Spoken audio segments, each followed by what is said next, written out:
Aloha class, today we're going to be working a little bit more on spreadsheets.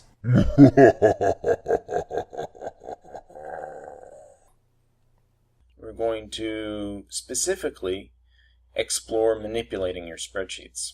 A lot of selecting, copying, and pasting is the same as it is in a word processor. However, spreadsheets come with their own little twists and turns, so we're going to cover those today.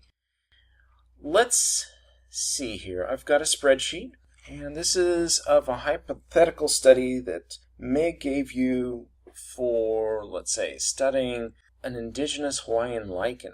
This lichen is the candelabra lichen. It only exists in the Hawaiian Islands. It looks very weird. You've probably seen it before. It pokes up everywhere where it's wet. It's much more common on the Hilo side. We're going to pretend that we're studying this lichen. And we've got 14 samples here. We're measuring the moisture. We're measuring the solar radiation with a pyranometer and measuring its health and comparing that data with the projections of the health over here. First of all, we'll be covering the selection and copying and pasting of data. Now, we did some selecting of rows and columns before. Again, to select the columns, you click on the column. To select the rows, you click on the rows. Not too complicated. To select a cell, you click on it. Wow, exciting. Well, not really. Well, what is sort of exciting is that you can use shift clicking in here. Let's say you had a data set. It's pretty big. Ours is only 14 samples. But let's say if it was hundreds or whatever, the shift clicking will work just as well with those hundreds as it does here. What you'd want to do is select that first cell, the one in the upper left-hand corner here, and go to the bottom of your data set and select the lower right-hand corner, but only after you hold down that shift button. So you're holding down the shift and you're clicking on that lower right-hand cell. What will happen is everything in between those 2 points will get highlighted. You'll see that there, the blue. It's nice, huh?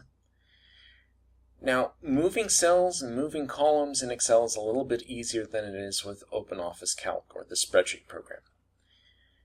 In Excel, you could go up into the column, click on the column, and drag the column over. Now, you'll notice that the ID number here is in an awkward place, and there's some other columns that just seem to be placed sort of haphazardly.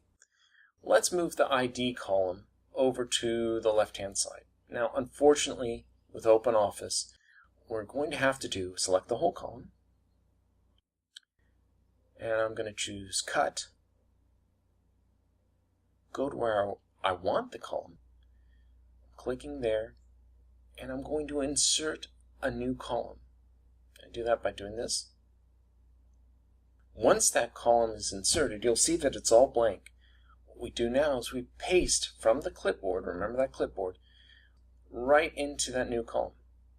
There we go. We've got our ID numbers. Everything stayed the same. You'll notice that the ID numbers are sort of scrambled, and they started off that way. But now we're left with this extra column that is empty that we cut from. So we got to get rid of that. The way to do that is by right-clicking on the column and deleting the column. It's a bit awkward, but the program is free. Again, in Microsoft Excel, you can just click on the column head there and drag it to wherever you want. Okay, so now let's cover some cell cut and pasting, not just columns, but just moving some cells.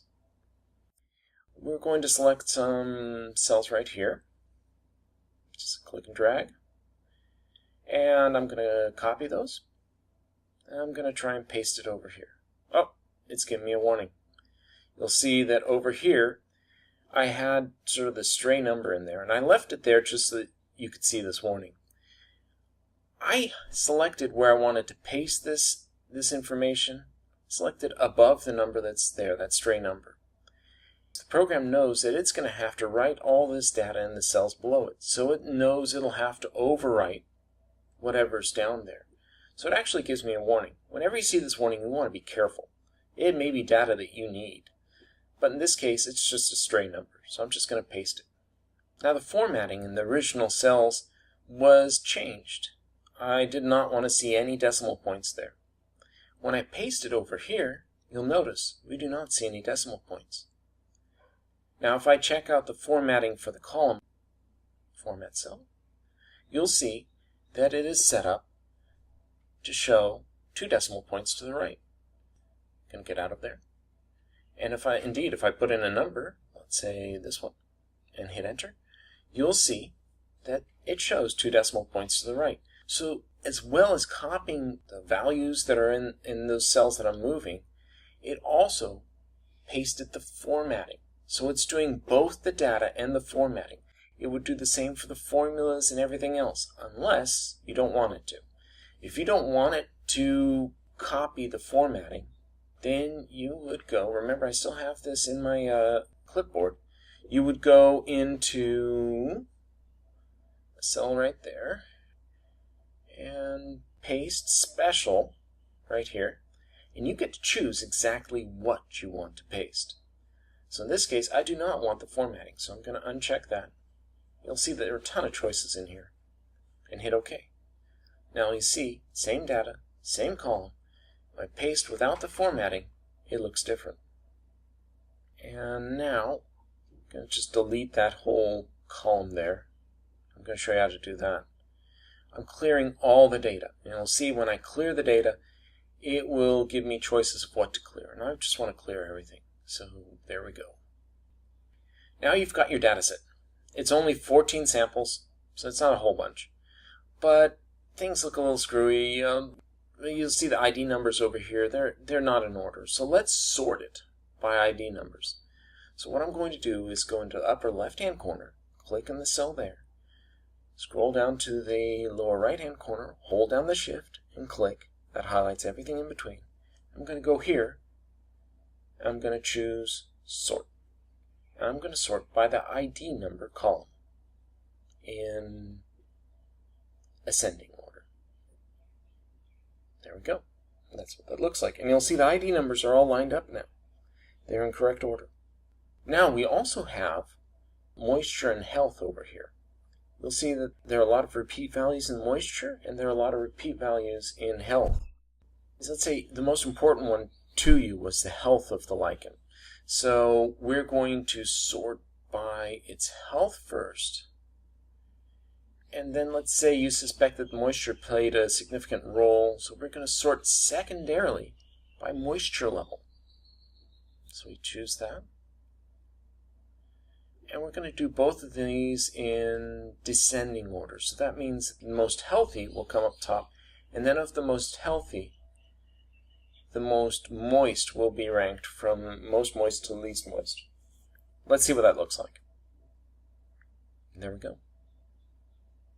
So this sort function is extremely useful. It allows you to sort your data and make analyses of what you find.